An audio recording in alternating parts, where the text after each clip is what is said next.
مسائل میں کچھ چیزیں ہیں جو بڑی اہم ہیں. ہماری جو بنیادی ضروریات ہیں اس میں ہماری ہیلتھ کے مسائل، اس ہیلتھ کے مسائل سے ان کو آزاد کرنا چاہیے. ان کے بچوں کی تعلیم کے حوالے سے ان کو آزاد کرنا چاہیے. ان کے جو بنیادی جو ان کا ایک ضروری جو زندگی کے لیے ایک ضروری چیز ہوتی ہے، اس سے بھی اگر وہاں پر کوئی کمی آتی ہے تو وہاں پر حکومت کو چاہیے کہ ان کو اس حوالے سے اکاموڈیٹ کریں. اور اس حوالے سے بے شمار الحمدللہ جہاں پہ یونین بھی ہے اور مختلف طریقے ہیں جس طریقوں سے ان لوگوں کو فیسیلیٹیٹ کیا جا سکتا ہے تاکہ یہ اپنی بنیادی مسائل اور بنیادی ضروریات سے آزاد ہو کے ایک آزادی کے ساتھ اپنا کام کر سکیں. ایک ڈساسٹر ہوتا ہے تو وہاں پہ یہ لوگ موجود ہیں.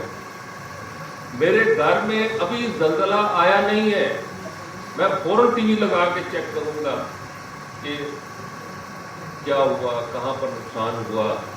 میں سمجھتا ہوں کہ ان چیز اور آج کل تو ایک جیسے جیسے ٹیکنالوجی کا اضافہ ہو رہا ہے، ہر ایک کے ہاتھ میں ٹیلی ویژن ہے، ہر ایک کے ہاتھ میں نیوز پیپر ہے، ہر ایک کے ہاتھ میں ایک ایسا انسٹرومنٹ ہے کہ وہ اس کو ایک ایک لمحے کی خبر پہنچا رہا ہے.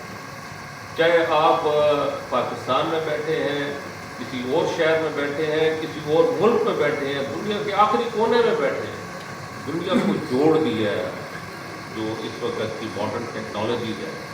اور اس ماڈرن ٹیکنالوجی کے اندر جو یہ ہماری سواتی برادری ہے، انہوں نے بہت بڑا کردار ادا کیا.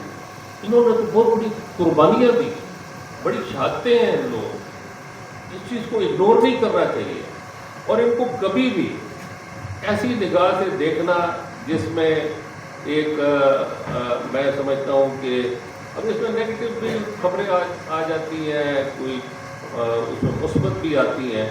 تو میں سمجھتا ہوں کہ اگر میرٹ کے اوپر ہے تو اس کو اکنالج کرنا ہے.